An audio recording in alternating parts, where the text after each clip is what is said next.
Hello, fellow East Grand Rapids residents. Hey there, it's Brad Hunter. I have just a few moments where I wanted to follow up on having missed the City Commission meeting for July 21st and provide just a quick update as to how I would have voted if I would have been there on the 7 standards of approval for the PUD, planned unit development, we currently have in front of us. Before I get into that, as many of you know that have spoken to me or come to a commission meeting and heard me speak, it just goes without saying at this point. Yes, want a development, not a NIMBY, not standing in the way of a developer. I'm seeking answers on resident concerns, significant resident concerns.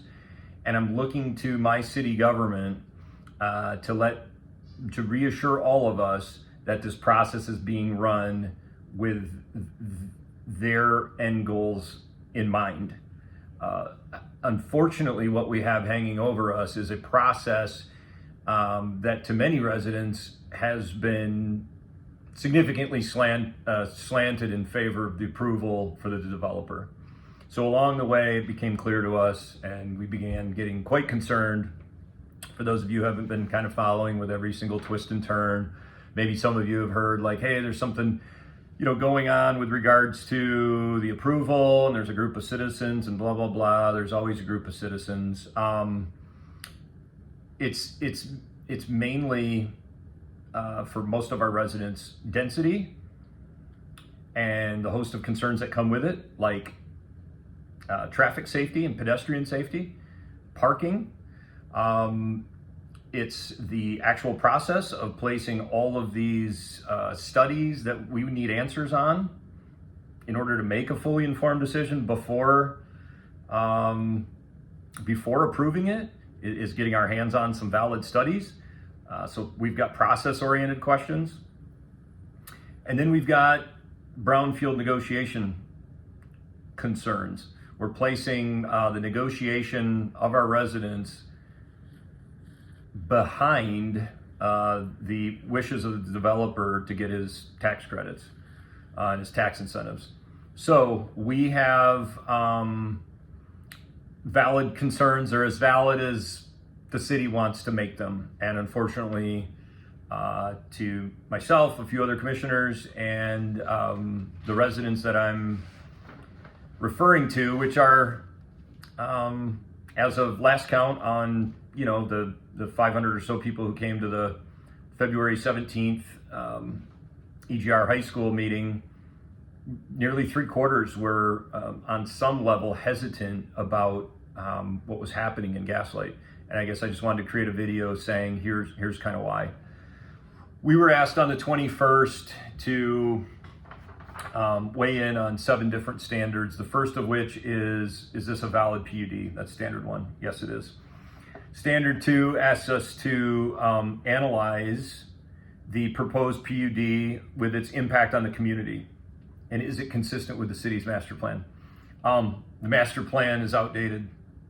The master plan is inconsistent, and the master plan inconsistent with other documents, largely because of its outdated nature, but it's also incomplete.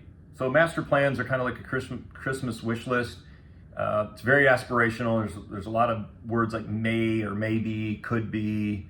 So to use a document like that's outdated, and unfortunately it just doesn't illuminate or guide a very authentic process for us commissioners to look at and say, okay, here's the reason we can confidently say that we approve it.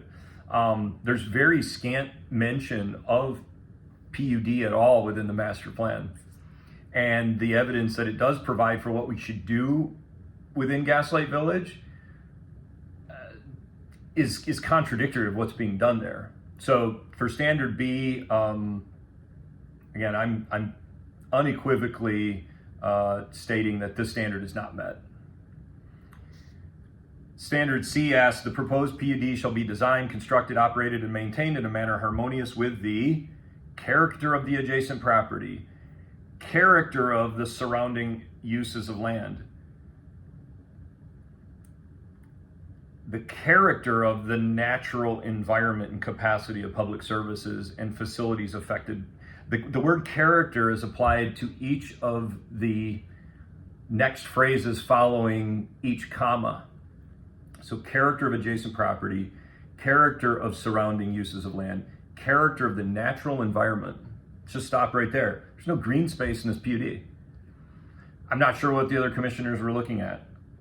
We had a somewhat lively discussion happening around the 1 hour and 20, 1 hour and 30 minute mark on the YouTube video for July 21st City Commission meeting. Please go watch it, which somehow launched us from character of community into personal property rights, personal landowner rights. It's a leap and a jump that's like the substitution method in algebra, like A equals B, B equals C, so A must equal C. I'm not even sure A equals B in the first place in terms of we've never had a document. I've never been provided a document as a city commissioner telling me what community character means, yet we're opining legal opinions in commission chamber that we know what they are. If anything, I'm probably going to opt on the side of trusting my residents to inform me about what community of my character is, character of my community is, instead of a law firm. Letter D is the PUD shall not change the essential character of the surrounding areas.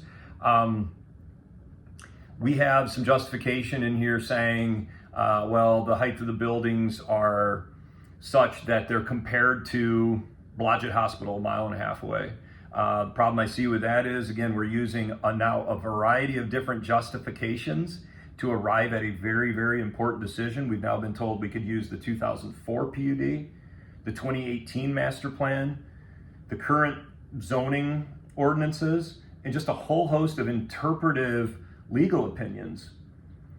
The problem with using Blodgett Hospital is we're willing to use something that's 1.5 miles away as a justification for the height of the buildings, but we can't use Maney Field and Collins Park as justification for how much green space to put in the PUD.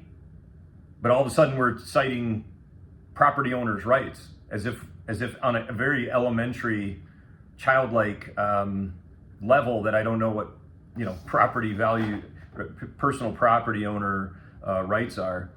Letter E is the PUD shall not be hazardous to the adjacent property, blah, blah, blah, blah, blah. That's fine. That's a tough one to prove. But again, for the residents who have had concerns about this one, it's not their job to disprove themselves.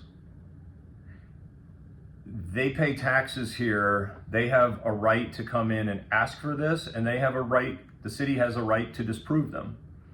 But to not be proven right or wrong, but just to say it kind of doesn't matter, is not what has gotten to this city where it is. Changing the essential character, if I could go back to letter C, forgot one, but changing the essential character. Where else in East Grand Rapids do we have private roads? I'd like to ask my fellow commissioner and Attorney Huff if that also fits under private roads, fits under personal property rights and landowner rights. So letter E is not met at this point in time. Again, because how can you say it's been met if we don't have a study to prove whether it's been met or not? Letter F is it shall not place demands on public services and facilities. I asked for many months ago of infrastructure impact study. I was given a hastily prepared email, which was in your packet as well, it's public, an email request from one member of the city staff to our chief of police. It's just an email dialogue printed out, put in our packets that asked, do you expect to see any additional public safety needs arise out of this PUD when we don't have an approved concept plan yet? So how do we know there's, like with the layout of the streets and the number of residents and the height of the building, so if we've got to send a ladder up there, or if we need extra ambulance support, or if we need additional squad cars, if we need additional officers, All of this is being bundled in an answer. Trust us. And unfortunately for the residents that I am speaking to, that is just simply not good enough. The legal opinions and the inferences have been designed very early on to sway public opinion and to sway the rest of the commission's opinion on this. That's not a judicial process. That's not a legislative process. It doesn't support local or any type of level of representative government. So we need more out of this process. I'm hopeful and I'm trusting of our city that we can get this out of the rest of our process. I love the city of East Grand Rapids. I'm advocating for a cleaner process, more transparency, and studies before we're asked to approve things that we have no basis or justification to approve without those facts. And again, it's not our job to disprove ourselves, especially if the developer, and this is the next topic that we're going to cover as this thing continues to go along, is still going to be asking for these tax incentives, which is not at all aligned with the character of our community. Please come out to the next commission meeting this Monday, August 4th. We appreciate all your participation in our local democratic process, and thank you so much for your time.